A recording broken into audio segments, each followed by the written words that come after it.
Hello and welcome to Bookspot. I'm Earl Wyenberg. This time we'll continue our reading of Red Planet by Robert Heinlein. Jim Marlowe has just been told, reluctantly, that yes, he may take Willis to school with him. Willis is his pet, a Martian pet. Mr. Marlowe banged his pipe on an ashtray and glowered at Dr. McRae. Well, what are you grinning at, you ancient ape? You think I'm too indulgent, don't you? Oh, not at all. I think you did perfectly right.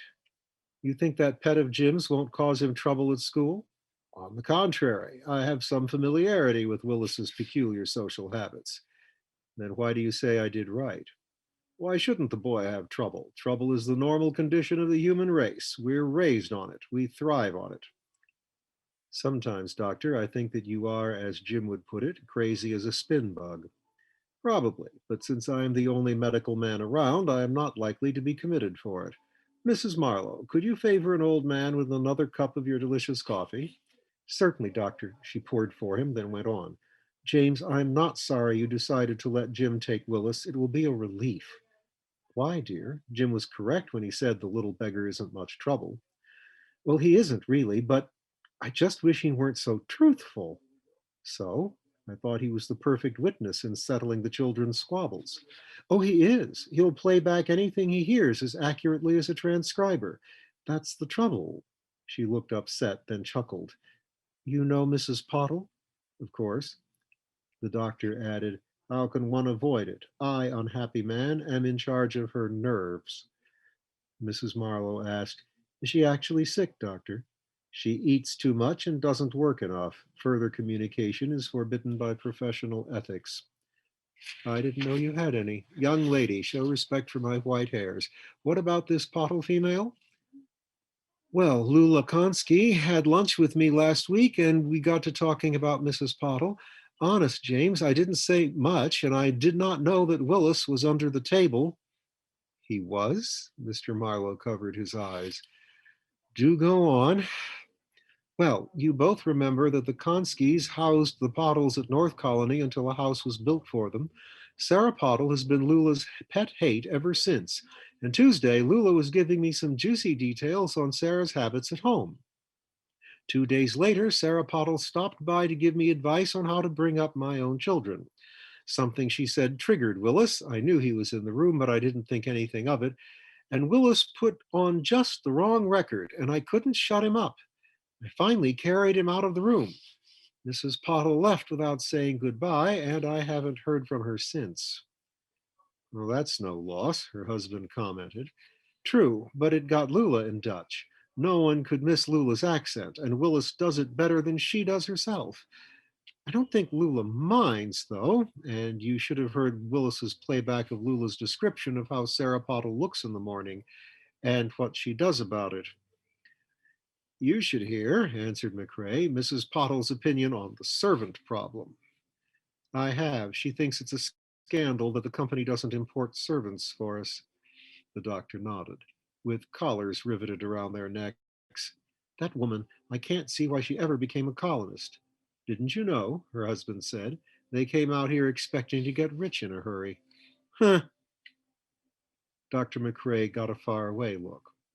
Mrs. Marlowe, speaking as her physician, it might help me to hear what Willis has to say about Mrs. Pottle.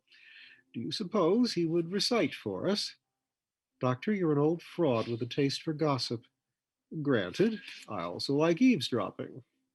You're shameless. Again, granted. My nerves are relaxed. I haven't felt ashamed in years. Willis may just give a thrilling account of the children's chit-chat for the past 2 weeks. Perhaps if you coaxed him. Mrs. Marlowe suddenly dimpled. It won't hurt to try. She left the room to fetch Jim's globular friend. Chapter 3. Gecko. Wednesday morning dawned clear and cold, as mornings have a habit of doing on Mars. The Suttons and the Marlowes, minus Oliver, were gathered at the colony's cargo dock on the west leg of Strymon Canal, ready to see the boys off. The temperature was rising and the dawn wind was blowing firmly, but it was still at least 30 below.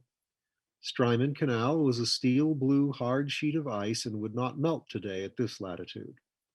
Resting on it beside the dock was the mail scooter from Syrtis Minor, its boat body supported by razor-edged runners. The driver was still loading it with cargo dragged from the warehouse on the dock. The tiger stripes on Jim's mask, the war paint on Frank's, and a rainbow motif on Phyllis's made the young people easy to identify. The adults could be told apart only by size, shape, and manner. There were two extras, Dr. McRae and Father Cleary. The priest was talking in low, earnest tones to Frank. He turned presently and spoke to Jim. Your own pastor asked me to say goodbye to you, son. Unfortunately, the poor man is laid up with a touch of Mars throat. He would have come anyhow had I not hidden his mask. The Protestant chaplain, as well as the priest, was a bachelor. The two shared a house. Is he very sick? Asked Jim. Not that sick, but take his blessing and mine too. He offered his hand. Jim dropped his travel bag, shifted his ice skates and Willis over to his left arm, and shook hands. There followed an awkward silence. Finally, Jim said, Why don't you all go inside before you freeze to death? Yeah, agreed Francis. That's a good idea. I think the driver is about ready now, Mr. Marlowe countered. Well, son, take care of yourself. We'll see you at migration. He shook hands solemnly. So long, Dad. Mrs. Marlowe put her arms around him, pressed her mask against his, and said, Oh, my little boy, you're too young to go away from home. Oh, mother, please. But he hugged her. Then Phyllis had to be hugged. Then the driver called out, Board! Bye, everybody. Jim turned away, felt his elbow caught. It was the doctor. Take care of yourself, Jim, and don't take any guff off anybody. Thanks, Doc. Jim turned and presented his school authorization to the driver while the doctor bade Francis goodbye. The driver looked it over. Both deadheads, eh? Well, seeing as how there aren't any pay passengers this morning, you can ride in the observatory. He tore off his copy. Jim climbed inside and went up to the prized observation seats behind and above the driver's compartment. Frank joined him. The craft trembled as the driver jacked the runners loose from the ice. Then, with a roar from the turbine and a soft, easy surge, the car got underway. The banks flowed past them and melted into featureless walls as the speed picked up. The ice was mirror smooth. They soon reached cruising speed of better than 250 miles per hour. Presently, the driver removed his mask. Jim and Frank, seeing him, did likewise. The car was pressurized now by an air ram facing into their own wind of motion. It was much warmer, too, from the air's compression. Isn't this swell? Said Francis. Yes, look at Earth. Their mother planet was riding high above the sun in the northeastern sky.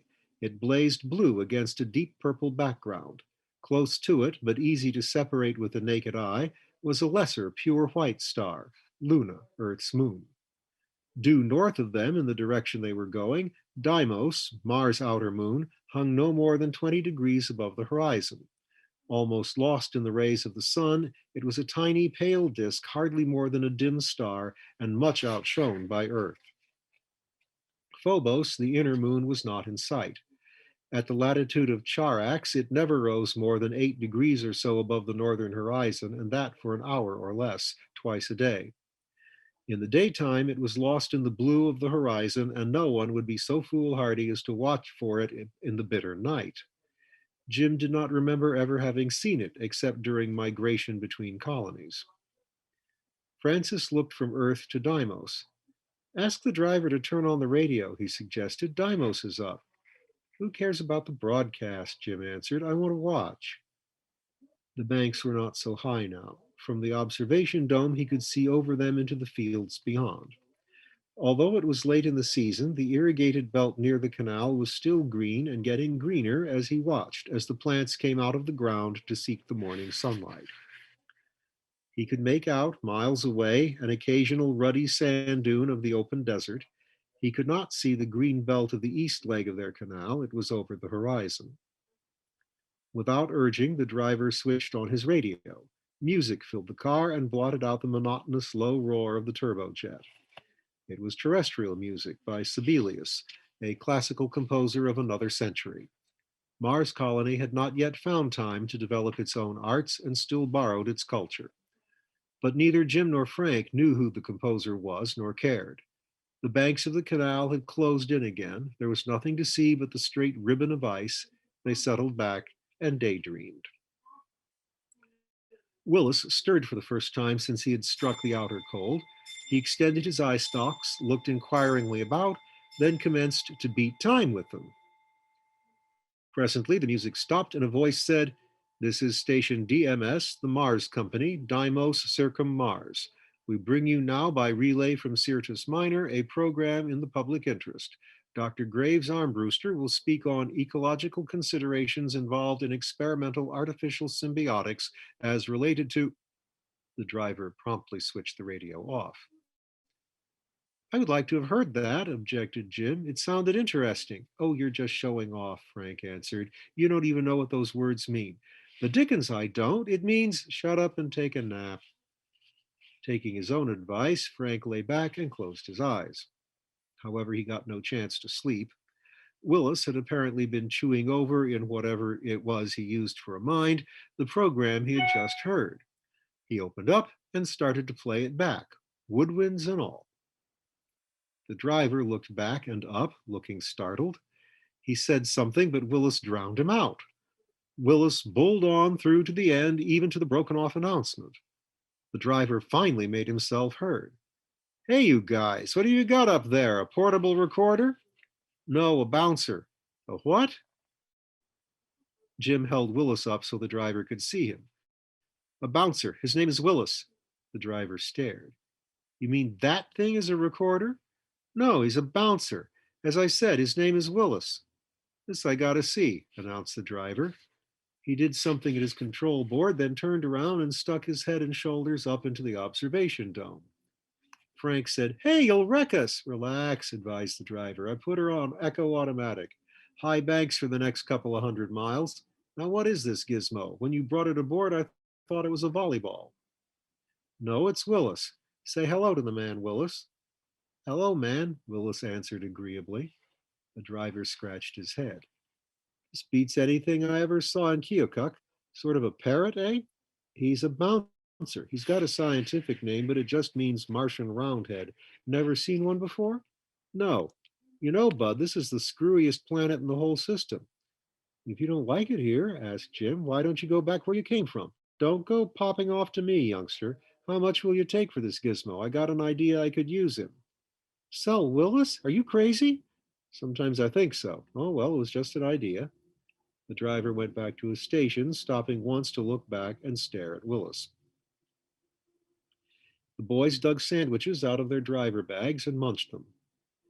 After that, Frank's notion about a nap seemed a good idea. They slept until wakened by the car slowing down. Jim sat up, blinked, and called down, "What's up?" "Coming into Sinia station," the driver answered. "Lay over until sundown." "Won't the ice hold?" "Maybe it will, maybe it won't. The temperature's up and I'm not going to chance it." The car slid softly to a stop, then started again and crawled slowly up to a low ramp. Stopped again. "All out," the driver called. "Be back by sundown or get left." He climbed out. The boys followed. Sinia Station was 3 miles west of the ancient city of Sinia, where Strymon joins the Canal Oroy. It was merely a lunchroom, a bunkhouse, and a row of prefab warehouses. To the east, the feathery towers of Sinia gleamed in the sky, seemed almost to float, too beautifully unreal to be solid. The driver went into the little inn. Jim wanted to walk over and explore the city. Frank favored stopping in the restaurant first. Frank won out. They went inside and cautiously invested part of their meager capital in coffee and some indifferent soup. The driver looked up from his dinner presently and said, "Hey, George, ever see anything like that?" He pointed to Willis. George was the waiter. He was also the cashier, the hotel keeper, the station agent, and the company representative. He glanced at Willis. "Yep." "You did, huh? Where? Do you suppose I could find one?" "Doubt it. You see 'em sometimes hanging around the Martians, not many of 'em." He turned back to his reading, a New York Times more than 2 years old. The boys finished, paid their bills, and prepared to go outside. The cook waiter station agent said, "Hold on, where are you kids going?" Syrtis Minor, "Not that. Where are you going right now? Why don't you wait in the dormitory? Take a nap if you like." "We thought we would kind of like to explore around outside," explained Jim. "Okay, but stay away from the city." "Why?" "Because the company doesn't allow it, that's why, not without permission, so stay clear of it." "How do we get permission?" Jim persisted. "You can't. Sinia hasn't been opened up to exploration yet." He went back to his reading. Jim was about to continue the matter, but Frank tugged at his sleeve. They went outside together. Jim said, "I don't think he has any business telling us we can't go to Sinia." "What's the difference? He thinks he has." "Well, what'll we do now?" "Go to Sinia, of course, only we won't consult his nibs." "Suppose he catches us." "How can he? He won't stir off that stool he's warming. Come on." Okay, they set out to the east. The going was not too easy. There was no road of any sort, and all the plant growth bordering the canal was spread out to its greatest extent to catch the rays of the midday sun. But Mars' low gravity makes walking easy work even over rough ground. They came shortly to the bank of the Oroy and followed it to the right toward the city. The way was easy along the smooth stone of the bank. The air was warm and balmy, even though the surface of the canal was still partly frozen. The sun was high. They were the better part of 1,000 miles closer to the equator than they had been at daybreak. "Warm," said Willis. "Willis want down." "Okay," Jim agreed, "but don't fall in." "Willis not fall in." Jim put him down, and the little creature went skipping and rolling along the bank, with occasional excursions into the thick vegetation, like a puppy exploring a new pasture. They had gone perhaps a mile, and the towers of the city were higher in the sky when they encountered a Martian. He was a small specimen of his sort, being not over 12 feet tall. He was standing quite still, all three of his legs down, apparently lost in contemplation of the whichness of the what. The eye facing them stared unblinkingly. Jim and Frank were, of course, used to Martians and recognized that this one was busy in his other world. They stopped talking and continued on past him, being careful not to brush against his legs. Not so Willis. He went darting around the Martians' beds, rubbing against them, then stopped and let out a couple of mournful croaks. The Martian stirred, looking around him, and suddenly bent and scooped Willis up.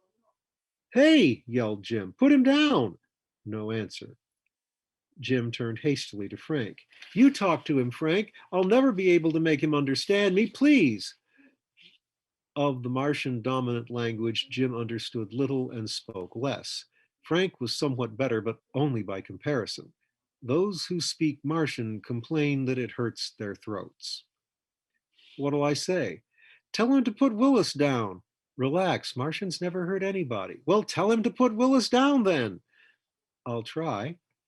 Frank screwed up his mouth and got to work. His accent, bad at best, was made worse by the respirator and by nervousness. Nevertheless, he clucked and croaked his way through a phrase that seemed to mean what Jim wanted. Nothing happened. He tried again using a different idiom. Still nothing happened.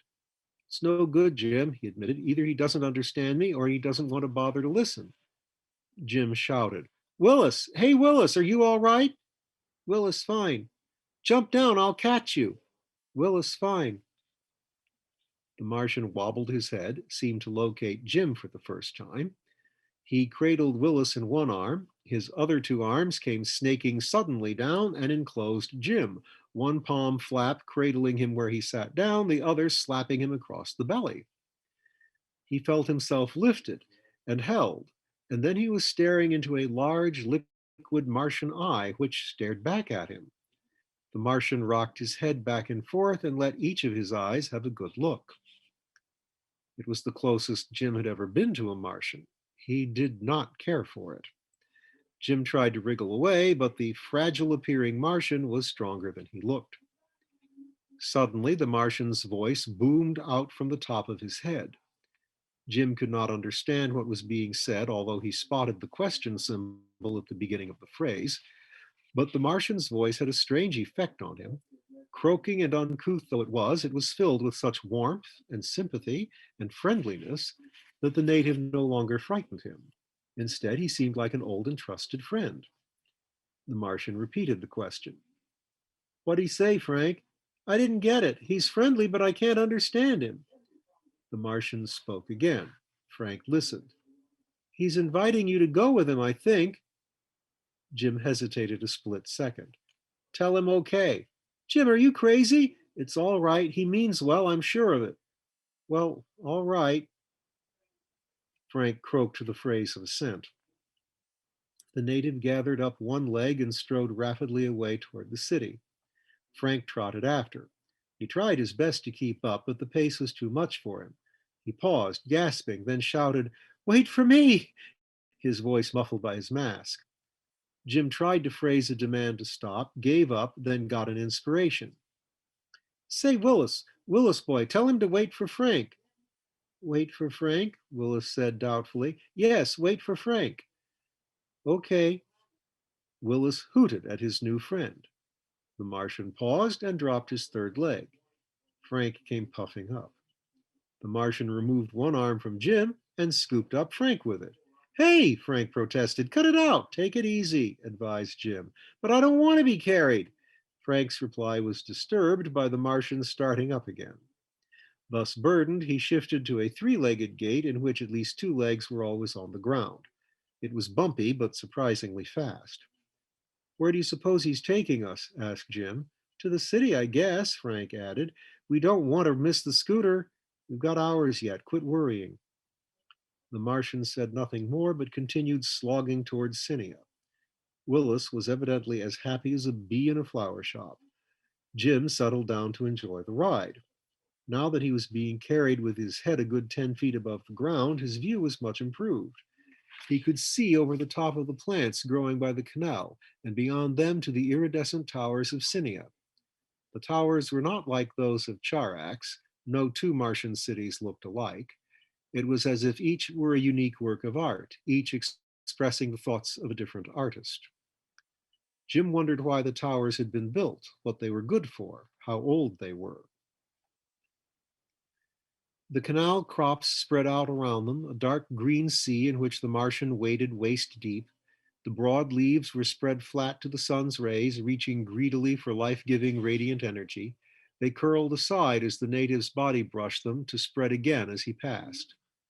The towers grew much closer. Suddenly, the Martian stopped and set the two boys down. He continued to carry Willis. Ahead of them, almost concealed by overhanging greenery, a ramp slanted down into the ground and entered a tunnel arch. Jim looked at it and said, Frank, what do you think? Gee, I don't know. The boys had been inside the cities of Charax and Copaeus, but only in the abandoned parts and at ground level. They were not allowed time to fret over their decision. Their guide started down the slope at a good clip. Jim ran after him, shouting, Hey, Willis! The Martian stopped and exchanged a couple of remarks with Willis. The bouncer called out, Jim, wait. Tell him to put you down. Willis, fine. Jim, wait. The Martian started up again at a pace that Jim could not possibly match. Jim went disconsolately back to the start of the ramp and sat down on the ledge thereof. What are you going to do? Demanded Frank. Wait, I suppose. What else can I do? What are you going to do? Oh, I'll stick, but I'm not going to miss the scooter. Well, neither am I. We couldn't stay here after sundown anyhow. The precipitous drop in temperature at sunset on Mars is almost all the weather there is, but it means death by freezing for an Earth human unless he is specially clothed and continuously exercising. They sat and waited and watched spin bugs skitter past. One stopped by Jim's knee, a little tripod of a creature less than an inch high. It appeared to study him. He touched it, it flung out its limbs and whirled away. The boys were not even alert, since a water seeker will not come close to a Martian settlement. They simply waited.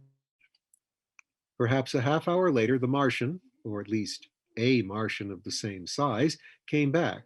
He did not have Willis with him. Jim's face fell, but the Martian said, Come with me, in his own tongue, prefacing the remark with the question symbol. Do we or don't we? Asked Frank. We do, tell him so. Frank complied. The three started down. The Martian laid a great hand flap on the shoulders of each boy and herded him along. Shortly, he stopped and picked them up.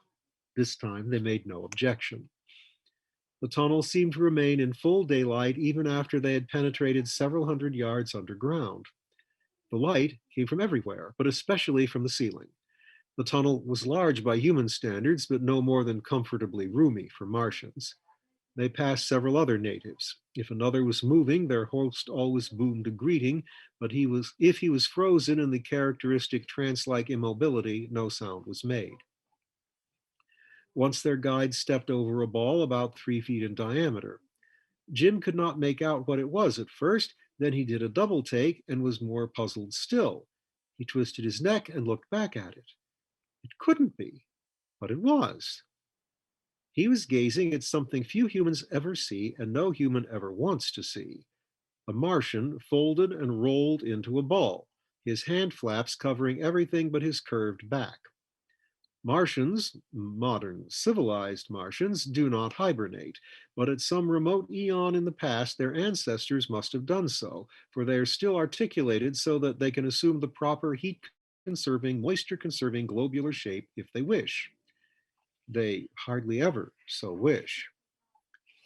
For a Martian, to roll up is the moral equivalent of an earthly duel to the death, and is resorted to only when that Martian is offended so completely that nothing less will suffice. It means, I cast you out, I leave your world, I deny your existence. The first pioneers on Mars did not understand this, and through ignorance of Martian values, offended more than once. This delayed human colonization of Mars by many years. It took the most skilled diplomats and semanticians of Earth to repair the unwitting harm. Jim stared unbelievingly at the withdrawn Martian and wondered what could possibly have caused him to do that to an entire city. He remembered a grisly tale told him by Dr. McRae concerning the second expedition to Mars. So this dumb fool, the doctor had said, a medical lieutenant he was, though I hate to admit it, this idiot grabs hold of the beggar's flaps and tries to unroll him. Then it happened. What happened? Jim demanded. He disappeared. The Martian? No, the medical officer. Huh? How did he disappear? Don't ask me, I didn't see it. The witnesses, 4 of them with sworn statements, said that he was and then he wasn't, as if he'd met a boojum. What's a boojum? Jim had wanted to know. You modern kids don't get any education, do you? The boojum is in a book. I'll dig up a copy for you. But how did he disappear? Don't ask me. Call it mass hypnosis if it makes you feel any better. It makes me feel better, but not much. All I can say is that 7/8 of an iceberg never shows. Jim had never seen an iceberg, so the illusion was wasted on him, but he decidedly felt not better when he saw the rolled up Martian. Did you see that? Demanded Frank. I wish I hadn't, said Jim. I wonder what happened. Maybe he ran for mayor and lost. It's nothing to joke about. Maybe, shh, Jim broke off. He caught sight of another Martian, immobile but not rolled up. Politeness called for silence. And we'll find out more about Martians and how to be polite about them and why that's a very good idea next time.